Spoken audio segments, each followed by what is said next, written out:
This is AP Psychology, Chapter 10, Part 1, Thinking in Language.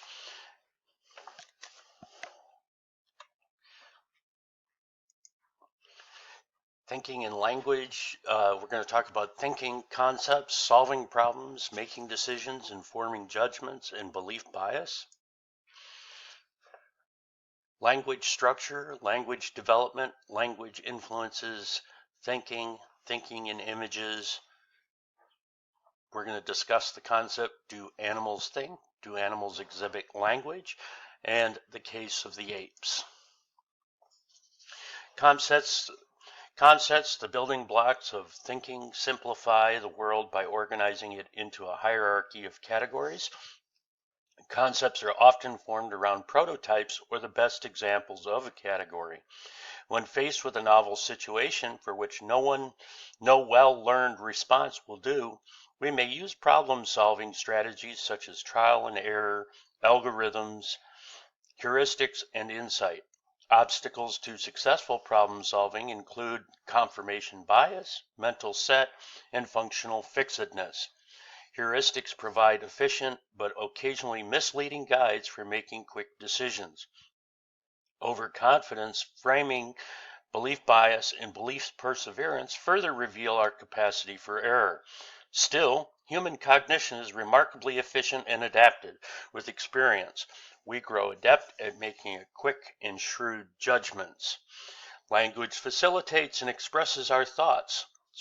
Spoken language built of phonemes, morphemes, words, and semantics and syntax that make up grammar. The ease of which children master language has sparked a lively debate over whether children acquire language through association and imitation or are biologically prepared to learn words and use grammar. Thinking and language are difficult to separate. Although the linguistic determinism hypothesis states that language determines thought, we know that thinking can occur without language. And so we might better say that thinking affects our language, which then affects our thoughts. Another debate concerns whether language is uniquely human. It has been fueled by studies of animals, particularly chimpanzees, who have developed considerable vocabularies who can string words together to express meaning. Although apes have considerable cognitive ability, skeptics point out important differences between apes and humans' abilities to order words using proper syntax. There are limits to our intuition. For example, try this simple puzzle. A bat and a ball cost $1.10 in total. The bat costs $1 more than the ball. How much the ball cost? Most people report an initial tendency to answer 10 cents because the sum is $1.10. Separates easily into 1 and 10 cents because 10 cents is about the right magnitude. Frederick reported that 50% of Princeton students and 56% of University of Michigan students gave the wrong answer. Since simple subtraction convinces the students of their error. $1 for the bat and 10 cents for the ball equals 90 cents, not $1. The correct answer is $1.05 for the bat and 5 cents for the ball. Or the classic horse trading problem can be considered. A man bought a horse for $60 and sold it for $70. Then he bought the same horse back for $80. Again, he sold it for $90. How much money did he make for the horse? Business. Although the problem seems simple enough, most American college students answer incorrectly. David Myers reports that even most German banking executives get this question wrong. The most common answer is $10. Respondents apparently reasoned that the man buys the horse back for $80. He lost the $10 he made in the original deal. The man actually made $20. Compare the total amount paid out $140, with the total amount taken in, $160. Instead of having the man buy the horse back for $80, state that he bought firewood for $80 and then sold it for $90. Alternatively, present the following premise. All members of the cabinet are thieves. No composer is a member of the cabinet. What logical conclusion can be drawn?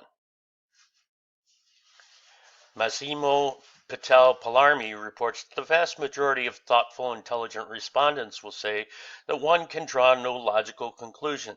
Yet there is a valid conclusion, namely that some thieves are not composers, or there are thieves who are not composers.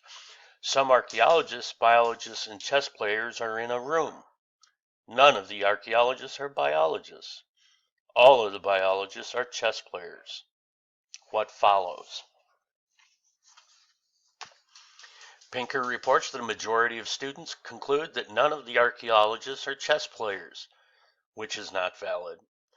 About a fifth that the premise allowed no valid inference.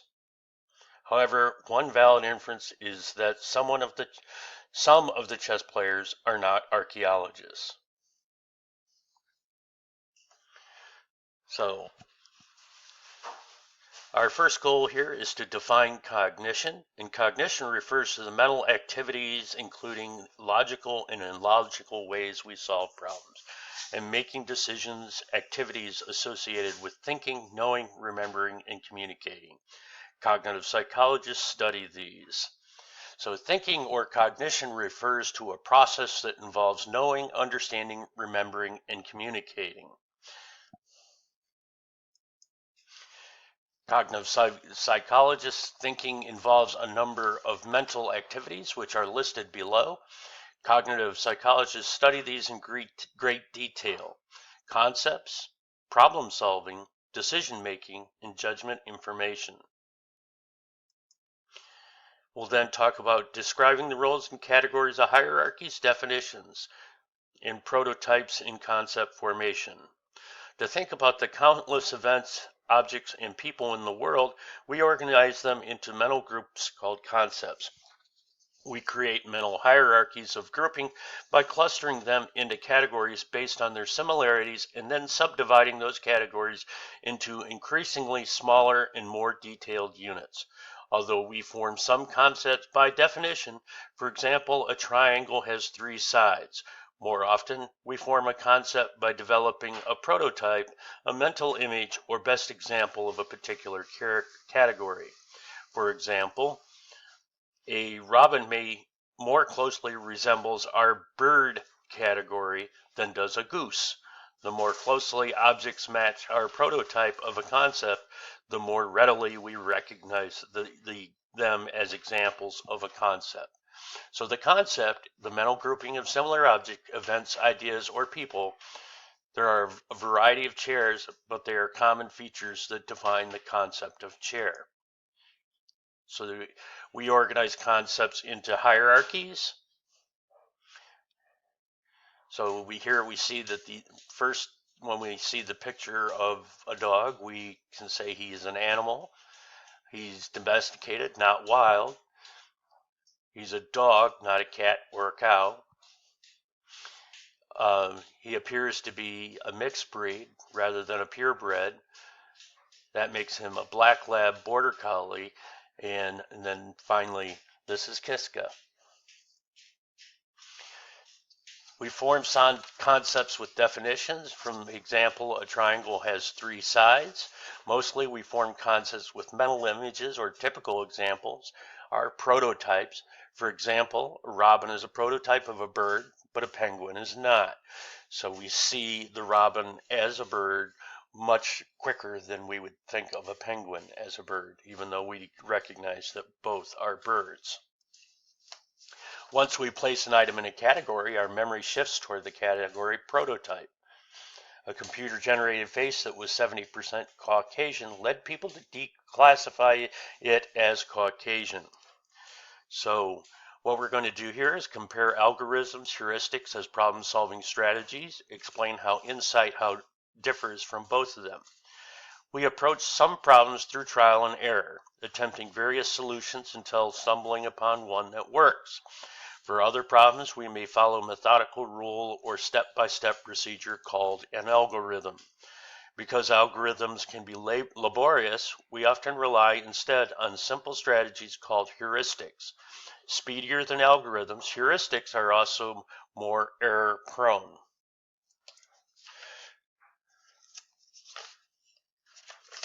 Sometimes, however, we are unaware of using any problem-solving strategy. The answer just comes to us in a sudden flash of inspiration or insight. There are two ways to solve problems: algorithms, which are methodical, logical rules or procedures that guarantee solving a particular problem. Algorithms, which are very time-consuming, exhaust all possibilities. Before arriving at a solution, computers use algorithms. So we take these letters here, and we have to try to figure out what this word is. If we were to unscramble these letters using an algorithmic approach, we would face 907,208 possibilities.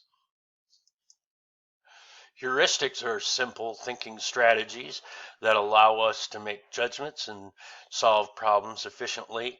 Heuristics are less time-consuming but more error-prone than algorithms. Heuristics make it easier for us to use simple principles to arrive at solutions to problems. Put a Y at the end and see if the word begins to make sense.